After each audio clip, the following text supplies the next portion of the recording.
Hello students, welcome in geography class. In the last lecture we had learned chapter number 3, exogenetic process, part first. And in that part we had learned about the exfoliation, after that the reason of mechanical weathering, and in that we had learned about temperature, then frost, then crystal growth, and after that we had learned release of pressure. Now today we are going to learn the further part of this chapter, and the point is there, that is water. Then now listen carefully what is in it. Water, some area experience more rainfall than others. In such area, soaking of water also cause weathering of some rocks like sandstone and conglomerate. तो अब यहाँ पे water, ये weathering का cause कैसे बनता है या मैकेनिकल वेदरिंग का रीज़न कैसे है, जिसके बारे में हम जानकारी ले रहे हैं। तो कुछ जगहों पे जो है रेनफॉल बहुत ज़्यादा होती है किसी दूसरी जगह के मुकाबले। तो ऐसे एरिया में जो रॉक्स होते हैं वो वाटर को सोक करते हैं, यानी वाटर जो भी मतलब रेन वाटर है उसे वो सोक लेते हैं, है ना। तो soaking of the rock water also causes weathering of some rocks like sandstone and conglomerate। तो इस तरह से वाटर को सोक करने की वजह से कुछ रॉक्स की वेदरिंग वहाँ पे होती है, रॉक्स वहाँ पे ब्रेक्स होते हैं। तो किस तरह के रॉक्स वहाँ पे कहे जाते हैं, तो उसमें कुछ रॉक्स टाइप्स बताए, देखो सैंडस्टोन और एंग्लोमेरेट। तो इसकी पिक्चर हमारे पास है, जो हम देखते हैं पहले सैंडस्टोन। तो ये जो पिक्चर आप देख रहे हैं ये सैंडस्टोन की है। कौन सी है? सैंडस्टोन टाइप वाला ये रॉक है। ऐसे बहुत से सारे और रॉक होते हैं। और इसके बाद नेक्स्ट पिक्चर है, ये है कॉन्ग्लोमेरेट यानी सेडिमेंट्री रॉक की। कॉन्ग्लोमेरेट और सैंड रॉक ये दोनों के दोनों जो है वो सेडिमेंट्री रॉक हैं। तो इसमें आप देख सकते हो कि कुछ पेबल्स मतलब जो छोटे छोटे पत्थर होते हैं वो, मड और सैंड पार्टिकल्स, इनसे ये रॉक बना हुआ है जो प्रेशर की वजह से बनता है। इसी वजह से उसे सेडिमेंट्री रॉक कहा जाता है। ओके, तो हम फिर से लेसन की तरफ चलते हैं। अब नेक्स्ट पेज पे वहाँ पे बताया है, this rocks are form because of pressure on the agglomeration of sand particles के एग्लोमेरेशन की वजह से ये रॉक फॉर्म होते हैं। प्रेशर की वजह से, मतलब एग्लोमेरेशन का मतलब वहाँ पे क्या है, to collect on a one place, है ना। तो यहाँ पे ये वर्ड है agglomeration. What is mean by agglomeration? Agglomeration means to accumulate on one place, तो एक जगह पे इकट्ठा होना। तो जो सैंड पार्टिकल्स है वो एक जगह पे इकट्ठा होते हैं, है ना, और प्रेशर की वजह से इस तरह के रॉक्स वहाँ पे बनते हैं।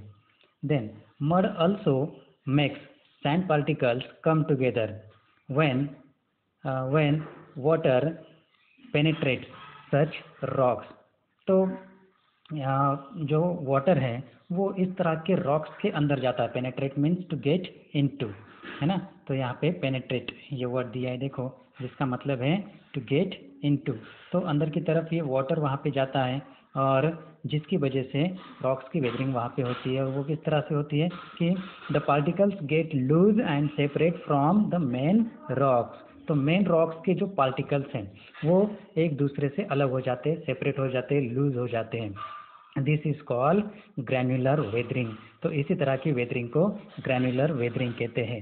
सी फिगर 3.4 ये फिगर में यहाँ पे ये ग्रैन्युलर वेदरिंग बताई है, जो आपको यहाँ पे पिक्चर में दिख रही है। ये जो पिक्चर वहाँ पे बताया गया है वो ग्रैन्युलर वेदरिंग का है। तो ये ग्रैन्युलर वेदरिंग वहाँ पे होती है। Next, sometimes both temperature and water are responsible for weathering। तो कभी कभी टेम्परेचर और वाटर दोनों के दोनों जो है वो वेदरिंग के लिए रिस्पॉन्सिबल होते हैं। Difference in temperature cause contraction and expansion, widening the joints or the cracks in the rocks। तो टेम्परेचर की वजह से होता क्या है कि अलग अलग टेम्परेचर की वजह से, टेम्परेचर अगर ज़्यादा होता है तो रॉक्स पार्टिकल या रॉक्स के अंदर जो मिनरल्स हैं वो एक्सपांड होते हैं, और टेम्परेचर जब कम होता है तो और जो मिनरल्स है वो कॉन्ट्रैक्ट होते हैं, और जिसकी वजह से ये एक्सपांशन और कॉन्ट्रैक्ट की वजह से रॉक के अंदर क्रैक्स वहाँ पे जाते हैं, है ना। तो water accumulates in such wide joints and big blocks of rock separate from each other. तो इस क्रैक्स के अंदर जो है वाटर वहाँ पे चला जाता है, रेन वाटर की वजह से उसमें वाटर वहाँ पे अकुमुलेट हो जाता है, इकट्ठा हो जाता है, और जो रॉक्स की जो जॉइनिंग है ना, तो जिसकी वजह से रॉक्स वहाँ पे सेपरेट हो जाते हैं, टूट जाते हैं, उसके ब्लॉक जैसे कुछ टुकड़े टुकड़े वहाँ पे सेपरेट दिखाई देते हैं। This is called block in disintegration. तो इसे ही ब्लॉक डिसइंटीग्रेशन कहते हैं।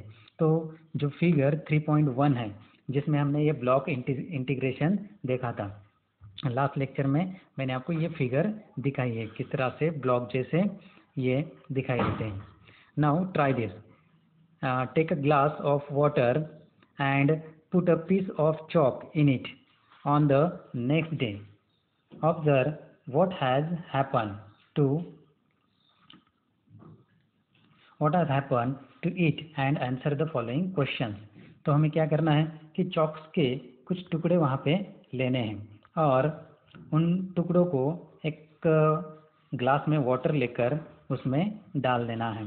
तो यहाँ पे ये पिक्चर बताइए, देखो कि एक ग्लास लिया है जिसमें वाटर है और चॉक्स के कुछ टुकड़े पीसेस वहाँ पे डाले गए हैं। तो इसे ऑब्जर्व करके हमें आंसर्स बताने हैं। Did the colour of the water change? तो इस वाटर का कलर वहाँ पे चेंज हुआ क्या? हाँ, हमने ये इससे पहले भी आपने भी किया होगा। तो होता क्या है कि वाटर का कलर वहाँ पे चेंज हो जाता है, जो चॉक का वाइट कलर है वो उसमें आ जाता है ना। तो what happen to the chalks? और चॉक्स के साथ क्या होता है? The chalks mingled in the water. तो ये जो चॉक्स होते हैं मिक्स हो जाते हैं, मिंगल्ड हो जाते हैं वाटर के अंदर, है ना। तो इस तरह की चीज़ वहाँ पे दिखाई देती है, जिसकी वजह से ये केमिकल वेदरिंग जिसे हम कह सकते हैं, मतलब कुछ ना कुछ चेंज, दो कंटेंट वहाँ पे मिक्स होकर कोई चेंज हमें वहाँ पे दिखाई देता है। तो ये केमिकल वेदरिंग वहाँ पे है।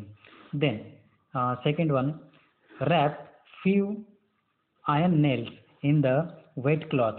Open the cloth after 2 days. Observe what happened and answer the following questions.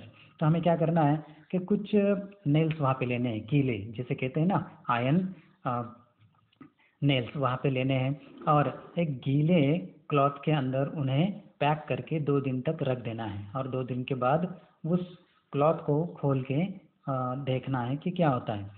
Are there any stain on the cloth? तो क्लॉथ के ऊपर कोई स्टेन है क्या? दाग धब्बे आपको दिख रहे हैं क्या? तो हाँ, दिख रहे हैं। नीचे यहाँ पे पिक्चर में बताया, देखो यहाँ पे हमें इस तरह के दाग वहाँ पे दिखाई दे रहे हैं ना, रेडिश। तो ये चेंज वहाँ पे होता है। Next, which colour are they? तो किस तरह का कलर है वहाँ पे? रेडिश ऐसा कलर वहाँ पे दिखाई देता है, रेड कलर वहाँ पे दिखाई देता है ना। Then what could be the reason for the stain? तो मतलब ये स्टेन का, ये दाग धब्बों का रीज़न क्या हो सकता है ना। तो इसका जोग्राफिकल एक्सप्लेनेशन यहाँ पे बताया है, देखो। तो water plays an important role in the chemical weathering. Rock is mixture of many minerals. तो वाटर जो है वो केमिकल वेदरिंग के लिए बहुत ही इम्पोर्टेंट ऐसा रोल वहाँ पे प्ले करता है। और रॉक किस तरह से बना होता है? तो रॉक बहुत से सारे मिनरल्स से बना होता है, रॉक के अंदर बहुत से सारे मिनरल्स वहाँ पे होते हैं। And water is the universal solvent. तो वाटर क्या है? ये यूनिवर्सल सॉल्वेंट। तो यूनिवर्सल सॉल्वेंट मतलब क्या कि वाटर के अंदर जो है कि बहुत सी सारी चीज़ें वहाँ पे सॉल्व हो सकती है या मिक्स हो सकती है, मिंगल्ड हो सकती है। तो बहुत सी सारी चीज़ों को घुलाने वाला ये वाटर है, जिसकी वजह से इसे यूनिवर्सल सॉल्वेंट कहा गया है। Many things get dissolve easily in the water. The solubility increases because of the matter has dissolved in the water, and those materials which do not dissolve easily in water get dissolved in such solutions. तो water जो है, water की जो solubility है वो matter को dissolve करने से बढ़ जाती है, और जिसकी वजह से those materials which do not dissolve easily in water get dissolved in such solutions.